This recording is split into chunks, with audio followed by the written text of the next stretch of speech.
নমস্কার বন্ধুরা, সকলকে জানাই শুভ বিজয়ার প্রীতি ও শুভেচ্ছা। আশা করছি সকলে খুব ভালোভাবে পুজো কাটিয়েছেন। তো এই ব্লগটি যেদিন আমি বানাই সেদিন ছিল চতুর্থী। যেহেতু সেদিন শনিবার ছিল তাই সেদিনই আমরা ঠাকুর দেখতে বেরিয়ে পড়েছিলাম। ওই 8টা নাগাদ করে আমরা সন্ধ্যাবেলা বেরিয়েছিলাম। তো প্রথমে গিয়ে আমরা চলে যাই একডালিয়া এভারগ্রিন পার্ক। সেদিন আমরা সারা রাতই ঠাকুর দেখেছিলাম। ভোরবেলা 4টে সাড়ে 4টে করে আমরা ফিরেছিলাম, কিন্তু 1টা 1:30 নাগাদ যেহেতু বৃষ্টি হচ্ছিল তাই আমরা অনেকগুলো ঠাকুর দেখতে পারিনি। কালীঘাটে নেব, চেতলগ্রনি এগুলো তো আমরা যেতে পারিনি। তারপরে বাড়ি চলে আসি যেহেতু বৃষ্টি পড়ছিল।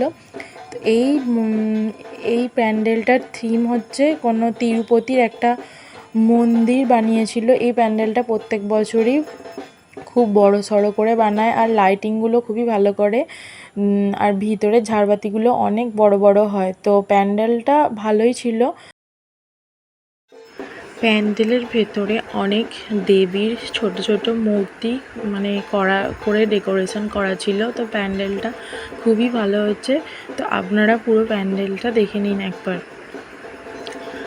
এরপর আমরা সামনে একটা ছোট প্যান্ডেল ছিল, সেটা দেখেছিলাম।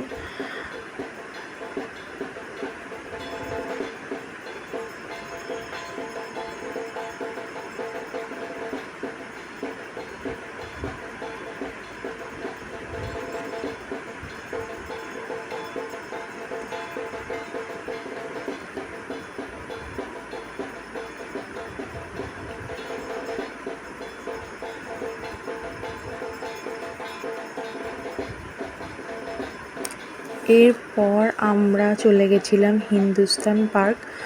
হিন্দুস্তান পার্কের থিম হলো লোকজ, মানে হচ্ছে হারিয়ে যাওয়া গ্রামের সংস্কৃতি বা সাধারণ মানুষের ঐতিহ্য, সেগুলো তুলে ধরা হয়েছে এই প্যান্ডেলের মধ্যে।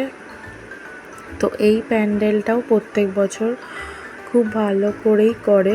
আগের বছর মনে হচ্ছে রিক্সা দিয়ে কিছু একটা করে বানিয়েছিল। তো প্যান্ডেলের ভিতরের লাইটিংগুলো খুবই ভালো করেছে। ভিতরটা মনে হচ্ছে কাঁচ টাচ দিয়ে কিছু করা আছে। তো পুরো প্যান্ডেলটা আপনারা দেখতে থাকুন।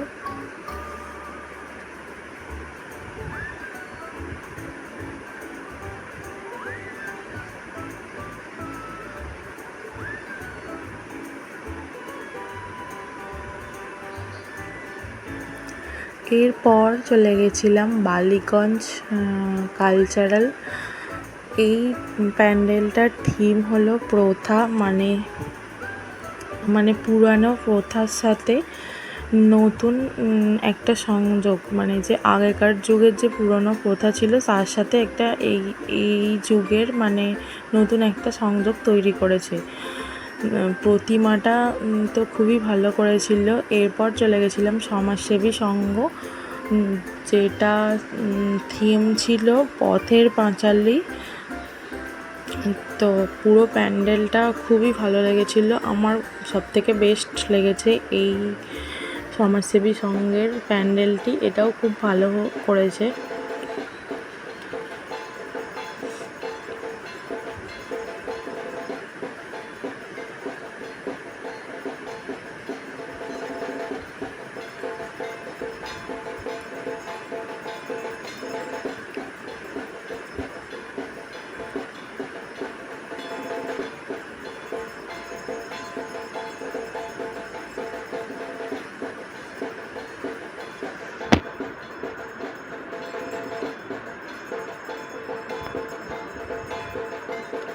এখানকার প্রতিমাটা দারুণ করেছিল। এরপর আমরা চলে যাই ত্রিধারা, যেখানে লাইভ শো হচ্ছিল।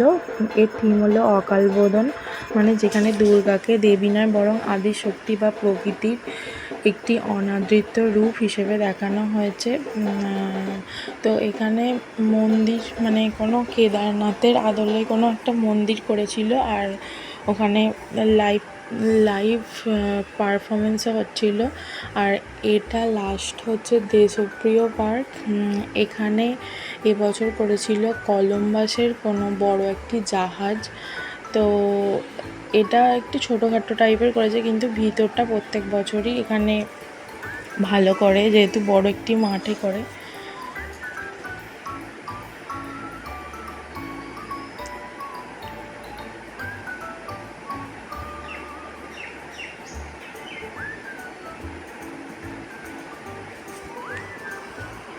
এরপর আমরা যাই হচ্ছে তালবাগান।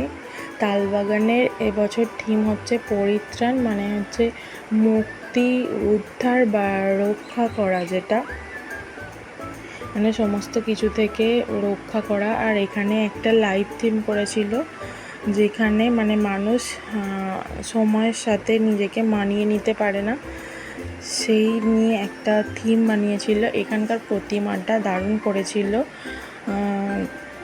তো তারপরে আমরা এই ঠাকুরগুলো দেখে কালীঘাটে চলে গেছিলাম, কিন্তু যেহেতু বৃষ্টি হচ্ছিল তাই সেখান থেকে বাড়ি চলে আসি, কারণ বৃষ্টির জন্য আমরা ঠাকুর দেখতে পারিনি।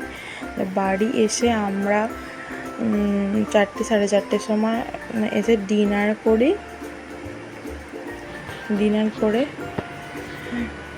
পরের দিন আবার বেরিয়ে পড়ি। এই নেক্সট ব্লগটি আপনারা পরের ব্লগে দেখতে পারবেন। ওকে, টাটা।